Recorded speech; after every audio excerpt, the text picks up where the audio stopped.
chrétiens, mais à toutes les créatures de Dieu. Chez les musulmans, chez les bouddhistes, chez les hindous, chez les Tao, toutes les religions. Et j'ai eu plusieurs réunions avec tous ces gens-là.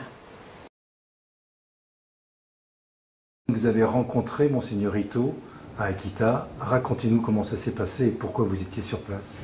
Bien, j'étais invitée en 1992 pour une qui s'appelle en anglais Marian International Marian Convention. Et j'étais parmi d'autres aussi. Il y avait l'abbé Laurentin, il y avait le père Michael O'Carroll de l'Irlande. Et il nous a fait un discours, enfin, il nous a raconté toute l'histoire de la Vierge d'Akita et le message d'Akita aussi, et comment il a fait pour aller à Rome, pour voir dans le temps le préfet de CDF, qui était le cardinal Ratzinger.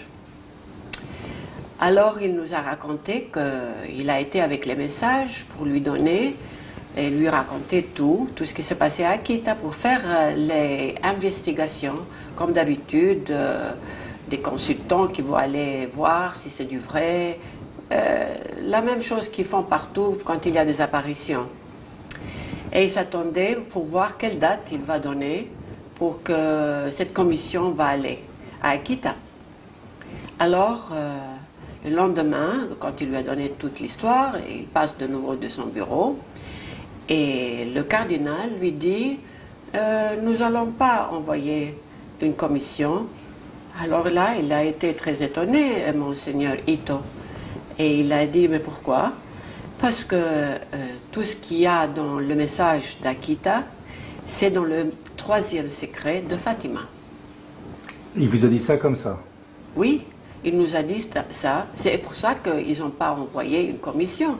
Ce n'était pas nécessaire parce que c'était le message qui était en secret encore, le 3e secret de Fatima.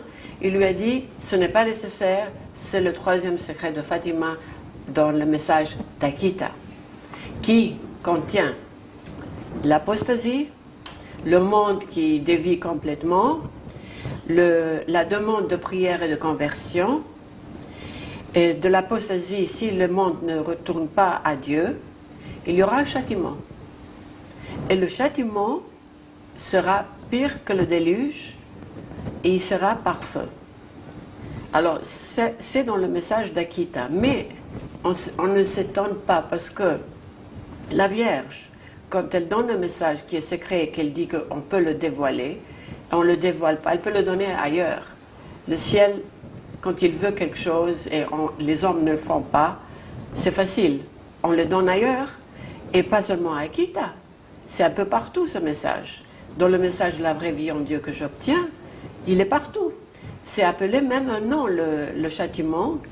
Il l'appelle le Seigneur Hurricane of Fire, qui veut dire tourbillon, je crois, de feu. Le Seigneur a tellement de miséricorde et de patience, d'amour. Il faut se mettre, moi je pense, toujours je me mets pour comprendre Dieu, comment il agit même, un petit peu, c'est-à-dire on ne peut jamais comprendre Dieu 100%, mais pour comprendre sa réaction, pourquoi il ne fait pas quelque chose, on dit quelquefois, c'est parce qu'il nous aime d'abord, et il a pitié de nous, il nous aime.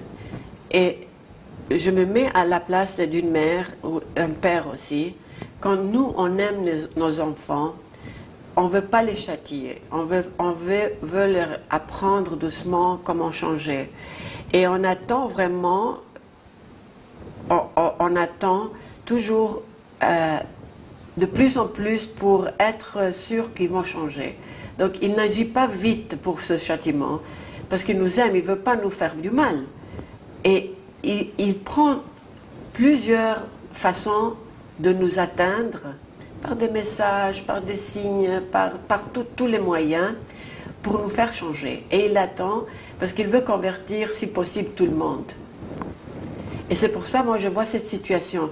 Oui, c'est comme si rien ne bouge, mais il y a quand même des choses qui qui bouge. Parce qu'il y a quand même l'Esprit Saint qui va partout pour convertir. Et il y a quand même l'action de Dieu là-dedans. Le châtiment va venir. Parce que il y a un temps que le Seigneur nous disait, avec des prières, des actes de réparation, tout ça, ça peut changer. Il peut retirer le châtiment. Mais après quelques années, il m'a dit, le Seigneur, que ce n'est plus possible de retirer le châtiment, mais ce qu'on peut faire, c'est le diminuer avec des actes réparatrices de charité, des prières, des conversions. Moi, je voyage partout. 80 pays, j'en ai fait dans les 28 ans, et répété. Ce n'est pas qu'une fois, sans arrêt, j'évangélise tout ce que le Seigneur me donne, parce que je sais que ça fait du bien. Les paroles du Seigneur, quand je les lis, ça touche, ça convertit, ça change le cœur. Et c'est ma mission de donner tout ce qu'il m'a donné pour convertir. Je vois qu'il y a une soif, maintenant plus qu'avant, aux personnes, et elles ont besoin. Leur âme cherche Dieu. Et nous avons maintenant en Europe, c'était difficile à obtenir beaucoup de personnes dans une salle. On avait 400, 500, maintenant on a 2000, 3000, facilement. Donc il y a un changement, il y a une recherche de Dieu. Et ce qui me donne aussi de l'espoir, parce que je dis, bon, tous les sacrifices que je fais pour voyager, parce que ça fatigue aussi, ils ne vont pas en vain. Le Seigneur me dit aussi, il dit à tout le monde, tout ce que vous faites pour moi, les prières, tout ce vous croyez qu'il n'écoute pas, il écoute et rien va en vain. Il me dit, rien va en vain. Il utilise tout. Vous qui avez des relations privilégiées au cœur même du Vatican, du Saint-Siège, est-ce que vous avez une explication à cette apostasie dont vous avez parlé? Comment on en est arrivé là, aujourd'hui? Le Seigneur me dit, par le rationalisme surtout, le matérialisme